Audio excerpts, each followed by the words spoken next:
ତାକୁ ସିନା କହିଦେଲି, ହେଲେ ମଣିଷ କଣଟା କଣ ମାନିବ? ମୁଁ ଯଦି ଏବେ ଯାଇକି କହିବି ମୋରି ଉପରେ ଗେରେ ଗେରେ ହବ। ନା, ମୁଁ ଯାଏ, କିଛି ତ ଗୋଟେ କରିବା ପାଇଁ ପଡିବ ନା।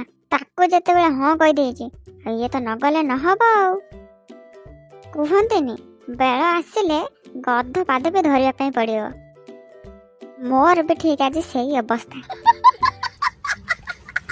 ଚାହା ଟିକେ ଦବୁ ବୋଲି ଘଣ୍ଟେ ହେଲାଣି ଆସିକି ଏଇଠି ବଇଛୁ। ଡାକିଲେ ବି ଆଉ କାନଟାକୁ ଶୁଭୁନି, ଫୁଟି ଗଲାଣି କାନଟା। ତମ ପାଦରେ ବା କଣ୍ଟା ଫୁଟିଥିଲା, ଚାଲି ପାରୁନଥିଲା, ଆଉ ଏବେ ଚାହା ପିଇବା ପାଇଁ କେମିତି ଦୌଡ଼ିକି ଚାଲି ଆସିଲା? କୋଉଠି କୋଉଠି ମୁଁ ଦୌଡ଼ିକି ଆଇଛି? ଦେଖିଲୁ ଦେଖିଲୁ ମୁଁ କୋଉଠି ଦୌଡ଼ିକି ଆଇଛି? ଗୋଟେ ଗୋଡ଼ରେ ଛୁଟେଇ ଛୁଟେଇ ଯାଇଛି ବା। ବାସନଟା ଧୋଇବା ପାଇଁ କହିଲି, ମତେ କହିଲା ଗୋଡ଼ଟା ମୋର ଛୋଟା ହେଇଯାଇଛି, ମୁଁ ବାସନଟା ଧୋଇ ପାରିବିନି। ଚାହା ପିଇବା ପାଇଁ ଛୋଟେଇ ଛୋଟେଇ ଚାଲି ଆଉଛ। ଯଦି ଛୋଟେଇ ଛୋଟେଇ ଏତେ ବାଟ ଆସିଲଣି, ଛୋଟେଇ ଛୋଟେଇ ଚାହାଟା କରିଦେଇକି ପିଇ ଦିଅ। ମୋର ସେପଟେ ବହୁତ କାମ ଅଛି, ମୁଁ ଯାଉଛି। ହଇଲୋ ଟୋକଳି, କେତେ ଖଟଉଛୁ ମତେ। ଚାହା ଠୋପେ ବି କରିକି ଦବନି ଏ ଟୋକଳିଟା। ମୁଁ ନିଜେ ଚାହା କରିକି ପିଇବି। ଏମିତି ଏ ଟୋକଳିର କାମ ଭାସି ଯାଉଛି। ଏବେଠୁ ତ ଏମିତି କଲାଣି, ବୁଢୀ ହେଲା ବେଳକୁ ସେ ଆଉ କଣ ନ କରିବ, କଣ ନ କରିବ ଇଏ। ଯାହା ହଉ, ଗୋଡ ବିନ୍ଧିବା ନାଁରେ ବାସନ ମାଜିବା ପାଇଁ ମନା କରିଦେଇଛି।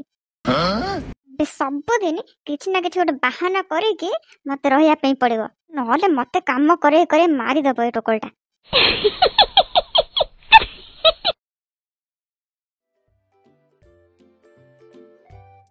ଏଇଟି ଶୁଭୁଛି? ଶୁଭୁଛି ନା ନାଇଁ? ଏ ମଣିଷଟାକୁ ଭାଷା ନ କହିଲେ କିଛି ଶୁଭିବନି। ମତେ ଶୁଭୁଛି ବା, ମୁଁ ଏଇଠି ଅଛି। ଏଇଠି ଅଛ, ସେତେବେଳେ ଡାକୁଛି କଣ ତମକୁ ଶୁଭୁନି? ନା କାନଟା ଫୁଟି ଯାଇଛି? ଏଇଠି ବାସନ ଗୁଡାକ ଦେଇ ଦେଇଛ, ମୁଁ ଧୁଉଛି। ଡାକି ଡାକି କଣ ଆଉଛ? କୋଉଠି ଅଛି କୋଉଠି ଅଛି? ଏଇଠି ଅଛି ଆଉ କୋଉଠି ଅଛି? ଥାଉ, ଆଉ ତୁମେ ସେଗୁଡା ମାଜନି, ମୁଁ ମାଜିଦେବି। ତମେ କଣ ସବୁ ମାଜିଦବ? ମୁଁ ବା ସବୁ ମାଜି ସାରିଲିଣି। ଆଉ ଏ ଗୋଟିଏ ଅଛି, ଏ ଗୋଟିଏ କଣ ମୁଁ ମାଜି ପାରିବିନି? ଆଉ ଏ ଗୋଟିଏ ବି ସଇଲା। ଏସବୁ କାମ କଣ ତମେ ସବୁ କରିବା କଥା? ଇଏ କରିବା କଥା ଯଦି ତମେ କଲନି, ମତେ କାହିଁ କହୁଥିଲ କରିବା ପାଇଁ? ମୁଁ ବା କରିବା ପାଇଁ ଆସିଥିଲି, ତମେ ସାରି ଦେଲଣି ସବୁ। ହଉ, ଯଦି ସାରି ଦେଲଣି ଭଲ କଥା। କୁହ ତମେ କଣ ଖାଇବ, ମୁଁ ଆଜି ତମ ମନ ପସନ୍ଦର ଜିନିଷ କରିବି। ମୋ ମନ ପସନ୍ଦର ଜିନିଷ କରିବ?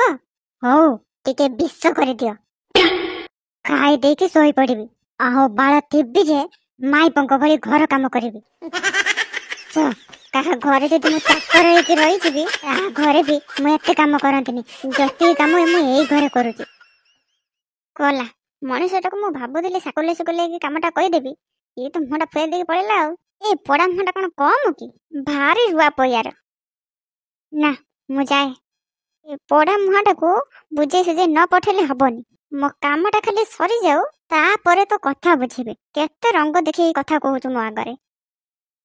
ପୋକ ମରା ବିଷକୁ ଦେଇଦେବି, ଖାଇକି ମରିଥିବୁ ସେଇଠି।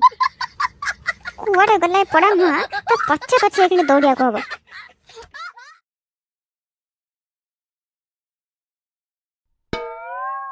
ଏଇଠି ଶୁଭୁଛି? ଶୁଭୁଛିଟି? କୋଉଠି ମରିଗଲା ପୋଡା ମୁହଁଟା? ସବୁବେଳେ ଜଳଉଛି ମତେ। କୋଉଠି ମରିଗଲା? ଆଲୋ ଆଲୋ, ଏଇଠି ଗଡଟା ଭଳିଆ ଶୋଇଛି, ଡାକିଲା ବେଳକୁ ଟିକିଏ ଶୁଭୁନି।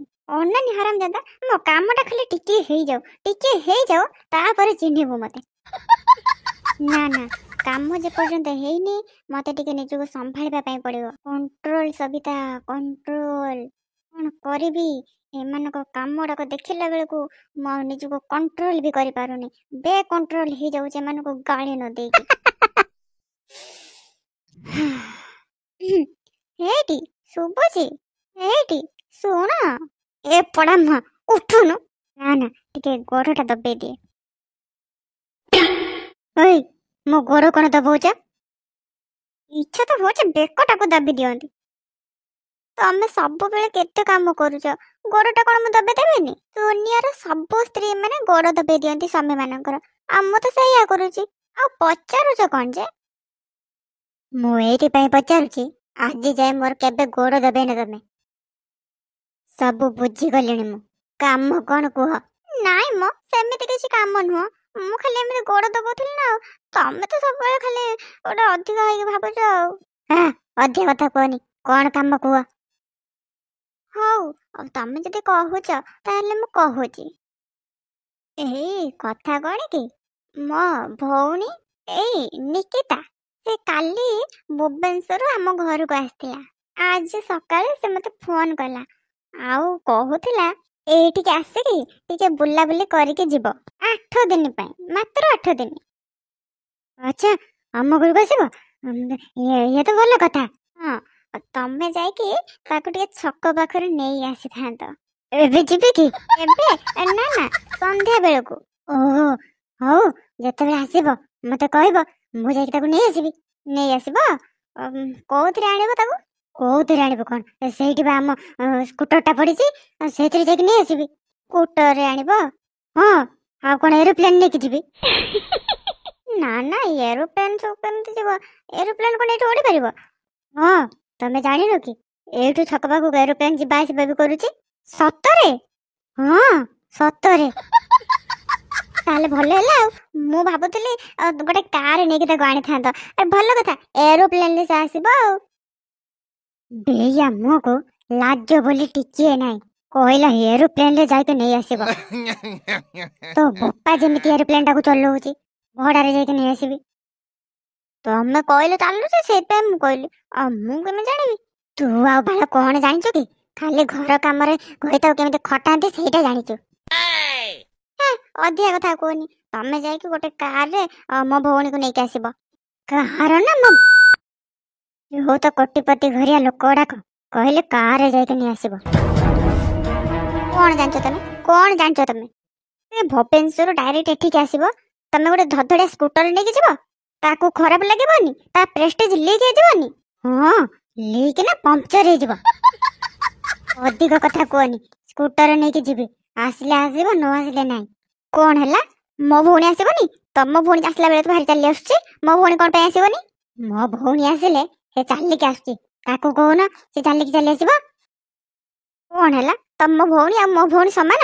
ନା ନା, କିଏ କହିଲା ସମାନ? ମୋ ଭଉଣୀର 2ଟା ଗୋଡ, ତମ ଭଉଣୀର 4ଟା ଗୋଡ। ତାକୁ କୁହ ହୁମ୍ପା ମାରି ମାରି ପଳେଇ ଆସିବ।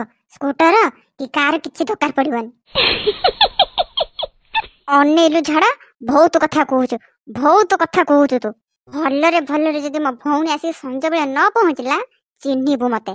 ବେକକୁ ଧରିକି ଫ୍ୟାନରେ ଟାଙ୍ଗିଦେବି, ମରୁଥିବୁ ସେଇଠି। କୋଉ ମାଇପ କୋଉ ଘଇତାକୁ ମାରିଦିଏ। ଶଳା, ତା ଭଉଣୀ ପାଇଁ ମତେ ବି ମାରିଦବ। କିଛି ଗୋଟେ କରିବା ପାଇଁ ହବ।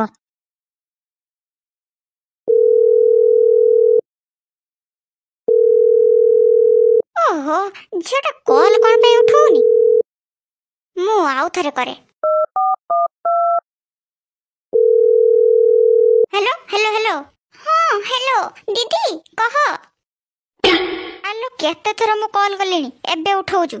ନାଇଲୋ ଦିଦି, ମୁଁ ଟିକେ ବାହାରକୁ ପଳେଇଥିଲି, ମୋବାଇଲଟା ଏଇଠି ଥିଲା। ଆକ୍ଚୁଆଲି ବାହାରେ ଟିକେ ଭଲ ପବନ ଦଉଥିଲା ନା, ମୁଁ ସେଠିକି ପଳେଇଥିଲି। ଓହୋ, ହଉ ହଉ, ତୁ ଛାଡେ ସେ କଥା। ତୁ କେତେବେଳେ ଆମ ଘରକୁ ଆସିବୁ କହିଲୁ? ମୁଁ ଦିଦି 4ଟା ବେଳକୁ ଯିବି। ହଁ, 4ଟା ବେଳକୁ? ଆଲୋ, ତୁ ବା କହୁଥିଲୁ ସନ୍ଧ୍ୟା ବେଳକୁ ଆସିବୁ ବୋଲି। ହଁ ଲୋ ଦିଦି, ମୁଁ ସନ୍ଧ୍ୟା ବେଳେ ଯିବି ବୋଲି କହୁଥିଲି। ହେଲେ ଗାଁର ଖାଲି ଭୂତ ପ୍ରେତ କଥା ଶୁଣିକି ମତେ ଖାଲି ଭାରି ଡର ଲାଗୁଛି। ସେଇଥିପାଇଁ ସନ୍ଧ୍ୟାବେଳେ ଯୋଉ ଯିବି ବୋଲି କହୁଥିଲି କ୍ୟାନସଲ କରିଦେଲି। ମୁଁ 4ଟା ବେଳେ ଯାଇକି ବସ୍ ଷ୍ଟାଣ୍ଡରେ ପହଞ୍ଚିଯିବି। ଜିଜୁକୁ କହିବୁ ମତେ ଆସିକି ନେଇଯିବେ। ଓହୋ, ହଉ, ଯାହା କରୁଛୁ କର। ହଉ, ଯେତେବେଳେ ଆସିକି ପହଞ୍ଚିବୁ ମତେ କଲ୍ କରିଦବୁ, ଆଉ ମୁଁ ପଠେଇଦେବି ଆଉ। ଓକେ ଓକେ, ହଉ, ମୁଁ ଏବେ ରଖୁଛି। ପ୍ଲାନ୍ଟା ଚେଞ୍ଜ କରିଦେଲା ନାଇଁ? ଦେଖ ମୁଁ ଏବେ କଣ କରୁଛି। କହିଲା କଣ ନା ମୋ ଭଉଣୀକୁ ଯାଇକି କାରରେ ନେଇ ଆସିବ। ଏଇଠି ଗୋଟେ କିଏ ଥିଲା ଭଳି ଲାଗିଲା।